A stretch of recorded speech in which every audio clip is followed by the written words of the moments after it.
बिस्मिल्लाहिर्रहमानिर्रहीम। मेरा नाम आसिफ शिप्रा है। मैं इंपोर्ट एक्सपोर्ट बिजनेस कंसल्टेंट हूँ। आज हम बात करेंगे कि जब भी आप इंपोर्ट करते हैं या एक्सपोर्ट करते हैं तो आपने कंटेनर बुक कराना है। तो आपने कंटेनर कैसे बुक कराना है, कहाँ से बुक कराना है, उस पे कितनी लागत आएगी, कितने दिन लग जाएंगे। आपने अगर इंपोर्ट कर रहे हैं तो आपका जो कंटेनर है वो कहाँ से बुक होगा। मिसाल आप चाइना से कोई चीज़ इंपोर्ट कर रहे हैं तो उसको पाकिस्तान में लेके आने में कितना टाइम लगेगा, कितना कंटेनर बुक करने का ख़र्चा आएगा, कैसे आपने कंटेनर बुक करना है, कितने दिन में पहुंचेगा, किस पोर्ट पे पहुंचेगा आपका कंटेनर, उस पे क्या मामलात होंगे, कौन से कागजात आपको चाहिए होंगे, कौन से टैक्सेस आपने पे करने होंगे, क्या प्रोसीजर होगा। सारी तफसील आज इस वीडियो में मैं आपको बताऊंगा। देखें, अगर आप इंपोर्ट कर रहे हैं, आपकी कोई कंसाइनमेंट है, चाइना में पड़ी हुई है या किसी और मुल्क में पड़ी हुई है और आप कंटेनर बुक कर रहे हैं, तो सबसे पहले आपने अपने फ्रेट फारवर्डर या कस्टम क्लियरिंग एजेंट से रब्ता करना है। आपके पास उसका होना लाजमी है। ये काम आप खुद भी कर सकते हैं, लेकिन अगर आप पहली स्टेज पे हैं तो आपके लिए ज़रूरी है कि आपके पास फ्रेट फारवर्डर या कस्टम क्लियरिंग एजेंट होना चाहिए। उससे क्या होगा, उससे आपको फ़ायदा ये होगा कि जितने भी आप के ये फ्रेट फारवर्डर होते हैं, रजिस्टर जो हैं, ये बहुत सी शिपिंग लाइन के साथ लिंक्ड होते हैं। इनके पास हर शिपिंग लाइन का रेट होता है और वो आपको अच्छे से अच्छा जो है रेट देते हैं। तो हम बात कर रहे थे कि कंटेनर आपका बुक कैसे होगा। आपने क्लियरिंग एजेंट से या फ्रेट फारवर्डर से रब्ता करना है। उसको आपने बताना है कि ये मेरा कंसाइनमेंट जो है इस कंट्री में पड़ी है। आपने उसको उसका वज़न बताना है, जो आपका सप्लायर आपको बताएगा, इनवाइस देगा, उस पर हर शय मेंशन होगी, उस पर उसका CBM होगा, उसका वेट होगा। आपने वो सारी मालूमात अपने फ्रेट फारवर्डर को देनी है और उसको बोलना है कि इस कंसाइनमेंट का इतना वज़न है या इतना इसका CBM है, तो मुझे जो है वो कंटेनर बुक कर दें, पाकिस्तान से ही बुक कर दें। तो वो आपसे ये चीज़ें लेने के बाद आपको बताएगा कि आपको कौन सा कंटेनर चाहिए। 20 फुट का कंटेनर आपके लिए काफ़ी है या 40 फुट का कंटेनर आपके लिए काफ़ी है, या आपके लिए 40 फुट हाई क्यूब कंटेनर होता है वो आपके लिए काफ़ी है। कंटेनर वैसे तो बहुत सी किस्मों के हैं, 11 इसकी किस्में हैं। रेफर कंटेनर भी होते हैं और ओपन टॉप कंटेनर और बहुत सी किस्म के कंटेनर होते हैं। लेकिन आपने जब अपने फ्रेट फारवर्डर को बताना है कि ये मेरा प्रोडक्ट है, इसका इतना CBM है या नॉर्मली इसका इतना वेट है, तो वो आपको आपकी रिक्वायरमेंट के हिसाब से कंटेनर जो है वो बता देगा कि इसके लिए आपको 20 फुट का कंटेनर चाहिए या 40 फुट का कंटेनर। तो उसके बाद आपने क्या करना है, अगर आपका वो कंसाइनमेंट जो है वो चाइना में पड़ी है तो आपने उसको बताना है फ्रेट फारवर्डर को, वो पाकिस्तान से ही उसको मैनेज करेगा। लॉजिस्टिक सेल जो होता है ये बहुत बड़ी एक चेन है, ये पूरी दुनिया में फैली होती है।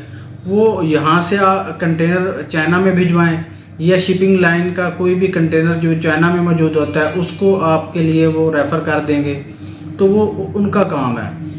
तो आपने चाइना में पे नहीं करना, आपने पाकिस्तान में ही पे करना है। उसके जितने भी मामलात होंगे वो पाकिस्तान से बैठ के आपने ऑपरेट करने हैं।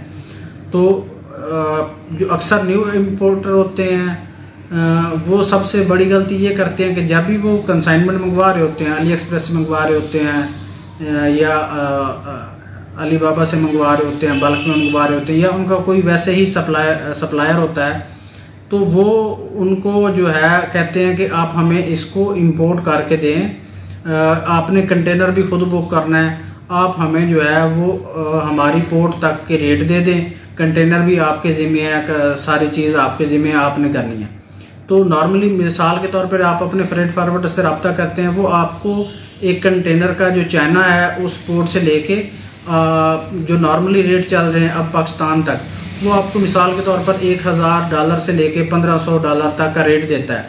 तो आपका जो सप्लायर होगा चाइना में बैठा हुआ, वो भी नॉर्मली आपको यही रेट दे रहा होगा।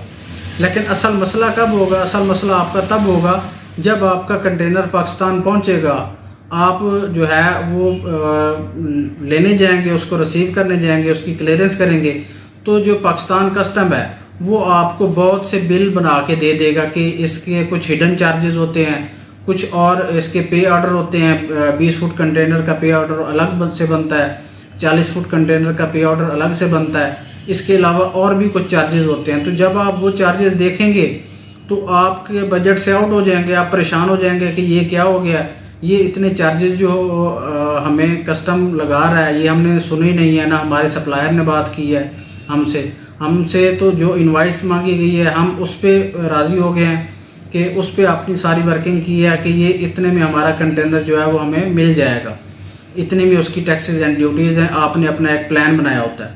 तो जब आपको वो पाकिस्तान कस्टम जो है वो आपको उसके पे ऑर्डर बना के देगा, तो वो आपके बजट से आउट हो जाएंगे। इसी वजह से जो चाइनीज़ सप्लायर्स हैं या बाहर के कंट्री वाले हैं, जिनको आप कहते हैं कि हमारे बिहाफ पे कंटेनर भी बुक कर दें, वो इसी जगह आपसे खेल जाते हैं। आपने करना क्या है, आपने वहाँ से सिर्फ FOB रेट लेने हैं। FOB रेट से आपको बहुत ज़्यादा फ़ायदा होगा। जो कंटेनर है वो आपने पाकिस्तान से बुक करना है, तो अपने फ्रेट फारवर्डर से रब्ता करेंगे, वो आपको सारी डिटेल बताएगा, कागजात बताएगा, और उस पर ड्यूटीज़ कैलकुलेट करके बताएगा कि इस पर ड्यूटीज़ कितनी है, टैक्सेस कितने हैं।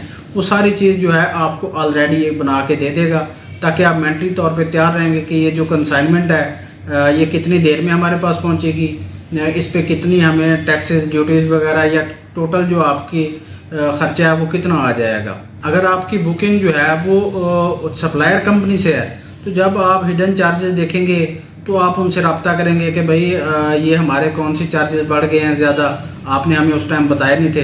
तो उन्होंने आपको आगे से कोई जवाब नहीं देना, उन्होंने कहना है कि ये हमारे ज़िम्मे नहीं है, हमने आपकी कंसाइनमेंट जो है वो भिजवा दी है। अब आपके कंट्री में कौन से लॉज हैं, कौन से चार्जेस हैं, उनका हमें नहीं पता, हमने आपकी कंसाइनमेंट जो है वो भेज दी है। इसी तरह अगर आप एक्सपोर्ट कर रहे हैं, आपको उसके लिए कंटेनर चाहिए, तो उसके लिए भी आपको अपने फ्रेट फारवर्डर से रब्ता करना है। आपने उसको रिक्वायरमेंट देनी है, पैकिंग लिस्ट देनी है, इनवाइस देनी है कि ये प्रोडक्ट है, इस वेयर हाउस में पड़ा है, इसको इस कंट्री में भेजना है, इस पोर्ट पे भेजना है। तो उस पैकिंग लिस्ट में भी आपने उसको नॉर्मली जो है वो वेट बताना है या CBM बताना है। CBM ये होता है कि जो उसकी मेजरमेंट है कि उसकी जो आपके बॉक्सेस हैं, तो वो आपका बॉक्सेस जो है वो एक बॉक्स कितने kg का है, उसकी लेंथ कितनी है, उसकी हाइट कितनी है, उसकी विड्थ कितनी है, ये इसको CBM बोलते हैं। तो नॉर्मली अगर आपके पास CBM होगा तो आपने गिन लेने हैं कि आपके बॉक्सेस कितने हैं, उससे आप सारे कंटेनर का जो है वो CBM निकाल सकते हैं। अगर आपके पास वो नहीं है, कोई कंसाइनमेंट ऐसी है जो वज़न वाली है, CBM आपको नहीं निकालना आता, तो आपने नॉर्मली उसका वेट बता देना है कि भाई एक बॉक्स जो है इसमें मेरा इतना वेट आ रहा है। तो वो उससे कैलकुलेशन हो जाएगी। आपका जो फ्रेट फारवर्डर है वो आपको सारी जो है शिपिंग लाइन से रेट लेकर बता देगा, और आपको कंटेनर की दस्तयाबी भी बताएगा कि इस डेट को इस रीजन से आपको कंटेनर मिलेगा। आपने उसको सही सही वेयर हाउस का एड्रेस देना है कि भाई मैं ये जो मेरी कंसाइनमेंट है, ये प्रोडक्ट है, ये इस वेयर हाउस में पड़ा है, इस सिटी में पड़ा है। तो वो आपको कंटेनर बताएगा कि इस डेट को कंटेनर जो है वो अवेलेबल होगा, वो आपको टाइम भी बताएगा।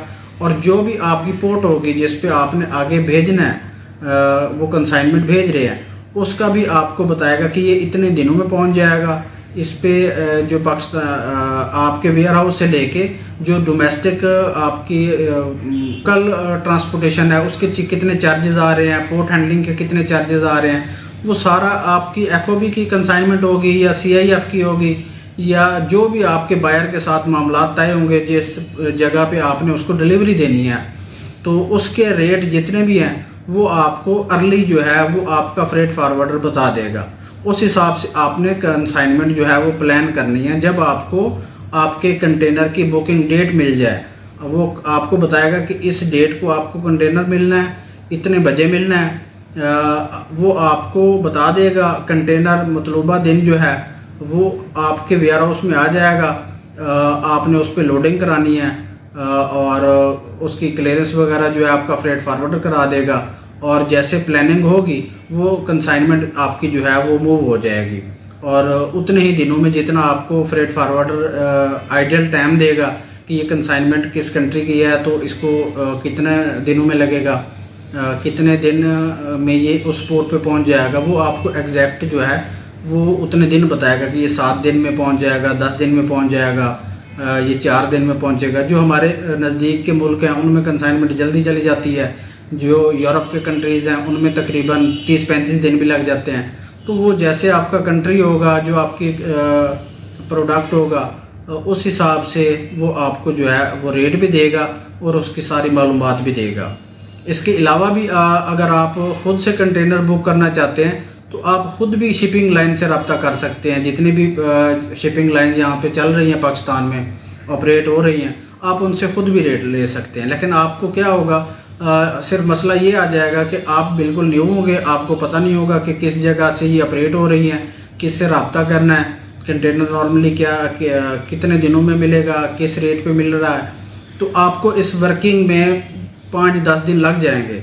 तो जो आपका फ्रेट फारवर्डर है वो ऑलरेडी इन सारी लॉजिस्टिक कंपनीज़ के साथ लिंक्ड होता है, उनके साथ काम कर रहा होता है, उनके साथ उनके रेट शेयर होते हैं, तो वो आपकी हेल्प करता है, आपको कंसाइनमेंट जो है वो बिल्कुल सस्ती लेके दे, रेट जो है वो बिल्कुल सस्ते लेके दे। तो आपको पता लग गया होगा कि कंटेनर कैसे बुक करना होता है एक्सपोर्ट में या इंपोर्ट में। कोई क्वेरी होगी आपकी तो आप मुझे कमेंट बॉक्स में भी लिख सकते हैं। हमारा व्हाट्सएप नंबर होता है इसमें, उस पर आप व्हाट्सएप भी कर सकते हैं, कोई क्वेरी वगैरह हो, कोई क्वेश्चन हो। और अगर आप इंपोर्ट करना चाहते हैं या एक्सपोर्ट करना चाहते हैं तो आप हमसे रब्ता कर सकते हैं। हम आपको इसकी कंसल्टेंसी भी देते हैं, और कोई आपने मालूमात लेनी है कंपनी रजिस्ट्रेशन के बारे में या इसके लाइसेंस के बारे में तो उसकी गाइडेंस और कंसल्टेंसी भी हम जो है वो देते हैं।